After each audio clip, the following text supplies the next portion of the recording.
Boa noite, professor. A importância desse um ponto fora de casa, quando o Bahia não consegue vencer aqui desde 2014, porém conseguiu parar um adversário complicado que dos últimos 7 jogos só perdeu um dentro de casa. Cara, a gente já sabia que era um jogo muito difícil, né?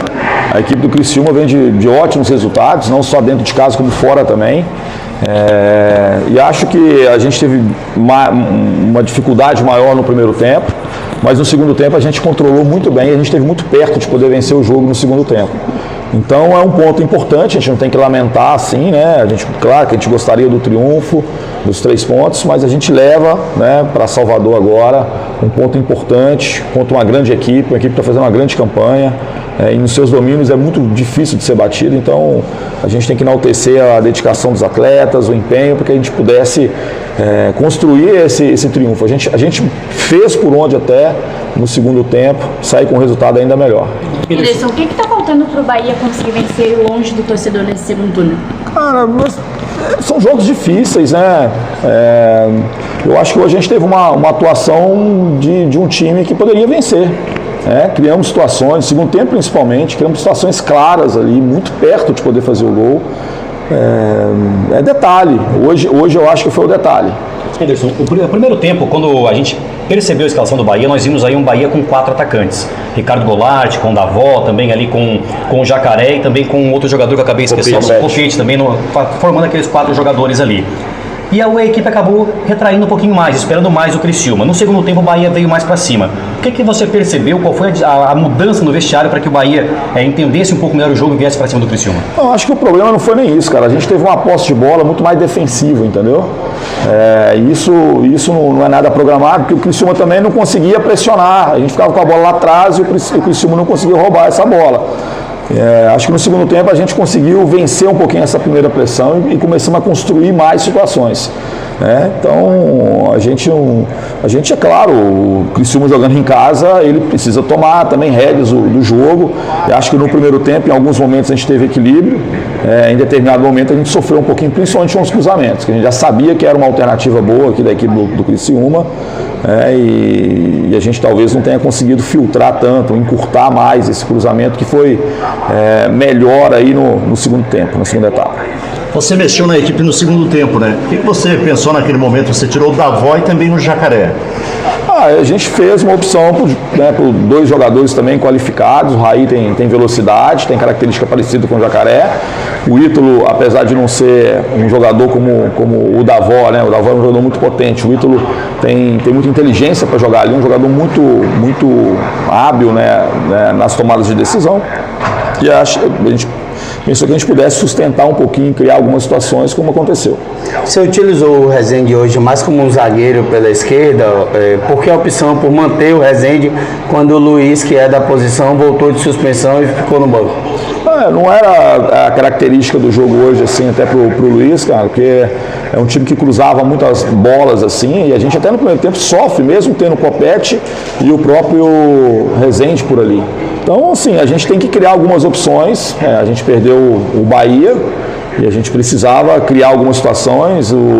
Acho que o Rezende fez um bom jogo lá na Fonte, a gente teve uma postura boa e a gente quis dar continuidade. E claro que a gente confia muito no Luiz, quando a gente achar que foi interessante, é um lateral mais agressivo em termos de ofensividade. Então a gente vai fazer essa escolha. Na próxima partida, você espera poder contar já com o Caio Vidal? Olha, a gente está acompanhando assim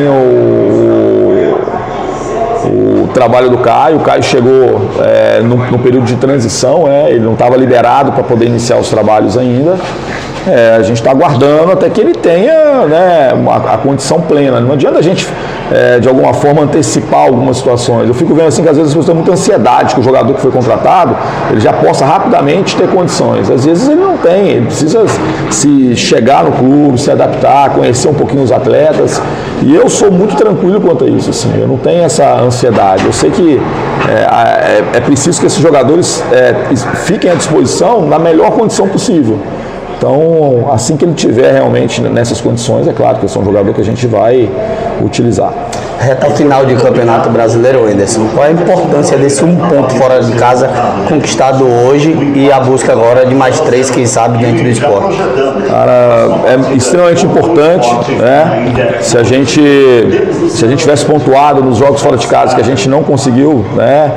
A gente teria talvez uma pontuação muito diferente, então é importante. Quando não dá para poder vencer, a gente não perde, né? A gente não deixa o adversário somar pontos, 3 pontos em cima de você, e a gente cria uma situação de poder levar 1 ponto para casa. Né? Se a gente fizer o nosso papel dentro de casa, a gente vai sempre somando a cada 2 jogos 4 pontos. Então, assim, a gente vai projetando sempre uma pontuação, e aí isso é importante. Campeonato de pontos corridos é importante pontuar sempre, né? E uma coisa que foi muito importante hoje pra gente é ficar sem sofrer gols, né? A gente estava vencendo jogos em casa, mas sofrendo gols. Acho que hoje a equipe sofreu no primeiro tempo, no segundo tempo teve estabilidade para poder quase não dar chance nenhuma à equipe do Criciúma.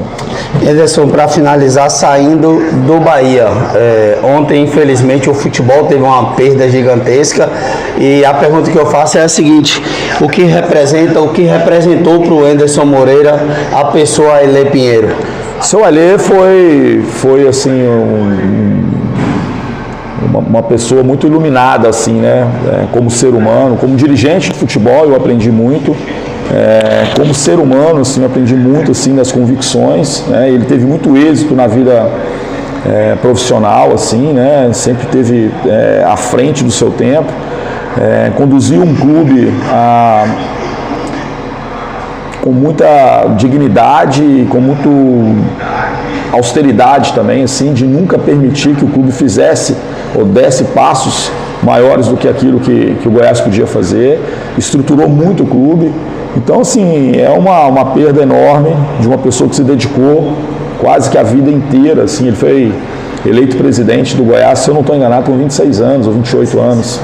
26 anos. Então, assim, ele passou uma vida inteira, 60 anos da sua vida praticamente dentro de um clube, se dedicando, né, fazendo aportes financeiros em alguns momentos, alguns empréstimos. Então, assim, se eu olhar, me deu uma grande oportunidade, assim, né, no momento que eu estava buscando, né, era muito desconhecido ainda no meio do futebol profissional, e eu só tenho gratidão, né, pela pessoa, pelo presidente, né, e agora que ele possa, né, descansar em paz, que a família se sinta abraçada aí nesse momento, que é claro que é muito difícil, né, para todos que o conheceram.